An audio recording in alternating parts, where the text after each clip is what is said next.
Oke, shalom teman-teman semua. Hari ini kita mau belajar firman Tuhan ya tentang seorang yang bernama Simei. Ada yang tahu tentang Simei nggak di Alkitab? Jadi Simei ini ada di dalam 1 Raja-Raja 2 ayat 36 sampai 46. Simei ini adalah orang yang dulunya jahat terhadap Daud ya. Dan pada saat itu Salomo menjadi raja menggantikan Daud.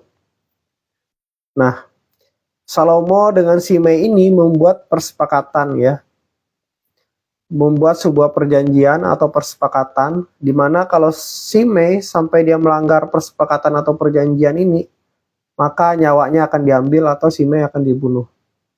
Jadi Simei ini melakukan segala sesuatu ya agar dia terhindar dari hukuman ya. Jadi dia melakukan segala sesuatu agar dia terhindar dari hukuman. Sedangkan dia adalah orang yang jahat, tapi dia berharap dengan dia melakukan berbagai hal, segala sesuatu, dia tidak dapat hukuman dari kejahatannya. Tapi akhirnya kita tahu ya, setelah 3 tahun, Simei itu dia melanggar persepakatan itu dan akhirnya dia dibunuh.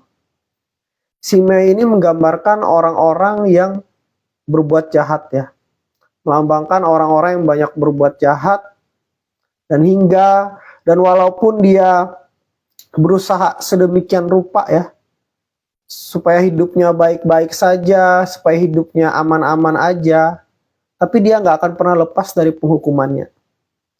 Dia nggak akan pernah lepas dari apa yang dia tabur. Jadi orang itu akan selalu menuai apa yang dia tabur. Kalau dia menaburkan kejahatan ya, jangan harap dia dari apa yang dia tabur itu dia akan menuai hal yang baik. Jangan harap ya.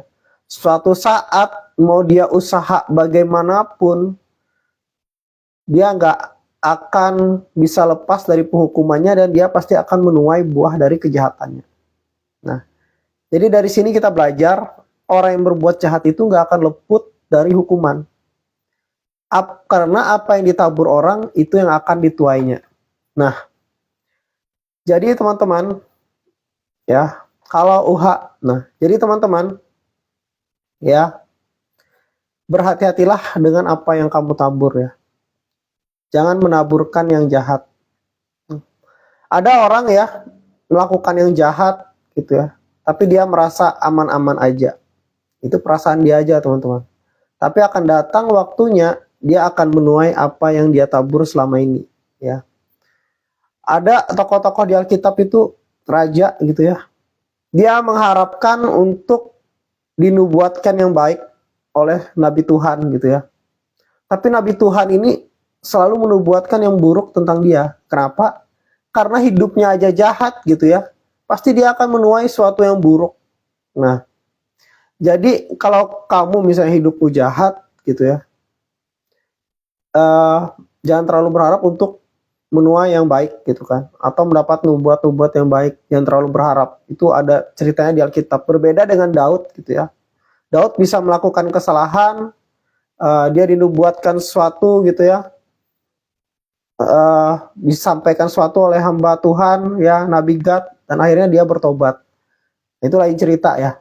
Nah, tapi di sini kita berbicara tentang orang-orang yang jahat. Mungkin saat ini kamu lagi dijahatin orang gitu ya. Ya, kamu gak perlu membalas. Karena apa? Karena dia pasti akan menuai dari buah perbuatan jahatnya. Suatu saat dia pasti akan menuai ya. Dia gak akan lepas dari penghukumannya. Nah, jadi kalau orang berbuat jahat dengan kita ya, kita jangan membalas ya. Karena pembalasan itu adalah hak Tuhan. Dan dia pasti akan menuai apa yang dia perbuat. Jadi tanpa kamu membalas pun, dia akan menuai apa yang dia perbuat. Nah, jadi dari sini ya teman-teman,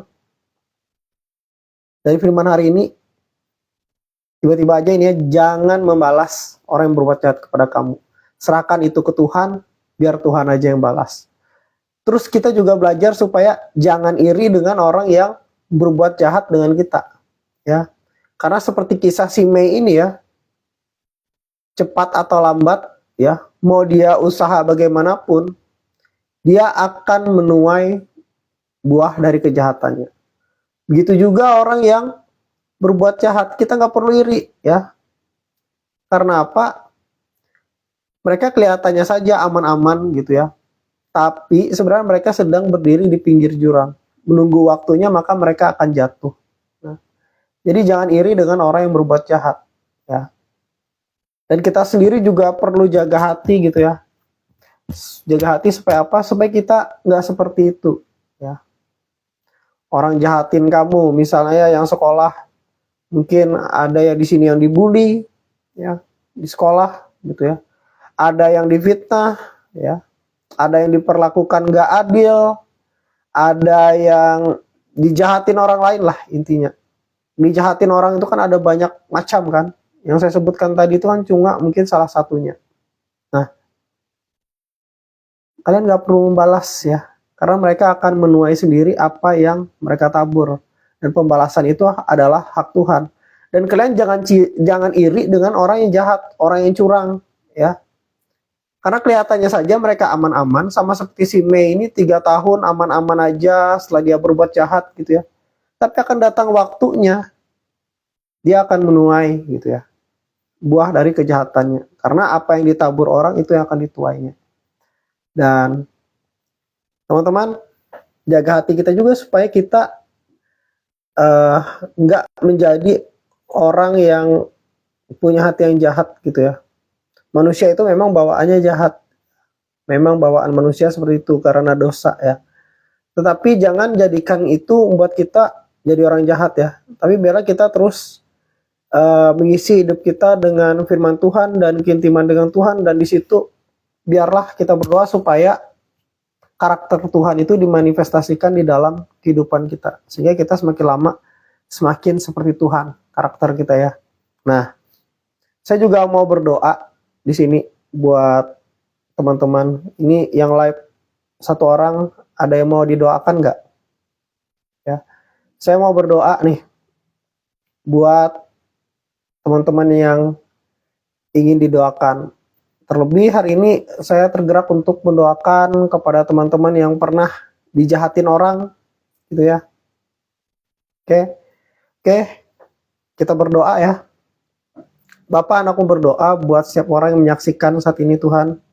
Untuk orang-orang yang dijahatin orang lain ya, diperlakukan dengan jahat, entah perbuatan apa yang mereka lakukan ya Tuhan, dijahatin itu ada banyak ya. Difitnah atau diperlakukan gak baik gitu ya, digosipin, pembunuhan karakter, atau diperlakukan dengan hal-hal yang gak mengenakan gitu ya, ngambil sesuatu dari kita yang menjadi hak kita. Anak berdoa Tuhan buat setiap orang saat ini yang korban-korban dijahatin orang lain.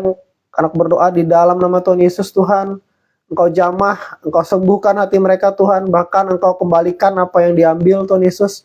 Bahkan juga Bapa, anak berdoa di dalam nama Tuhan Yesus, Engkau berikan mereka hati yang mengampuni Tuhan Yesus, hati yang berserah untuk tidak membalas di dalam nama Tuhan Yesus. Engkau jamah hati mereka Tuhan supaya mereka tidak membalas, tapi membiarkan pembalasan itu kepada Engkau Tuhan, karena pembalasan itu adalah-Mu. Engkau berkati hidup mereka Tuhan, Engkau pulihkan mereka kalau ada yang sakit hati, Engkau pulihkan di dalam nama Tuhan Yesus Kristus. Engkau sembuhkan setiap luka-luka itu Tuhan di dalam nama Tuhan Yesus Kristus. Dan Tuhan Yesus kayak berdoa Tuhan untuk setiap orang yang ngejahatin kami Tuhan. Engkau juga jamah, pulihkan hati mereka Tuhan, karena Engkau katakan, kasihilah musuhmu Tuhan Yesus. Maka di sini kami belajar Tuhan untuk mengasihi, kami belajar mengampuni, karena kami juga sudah diampuni oleh Tuhan Yesus.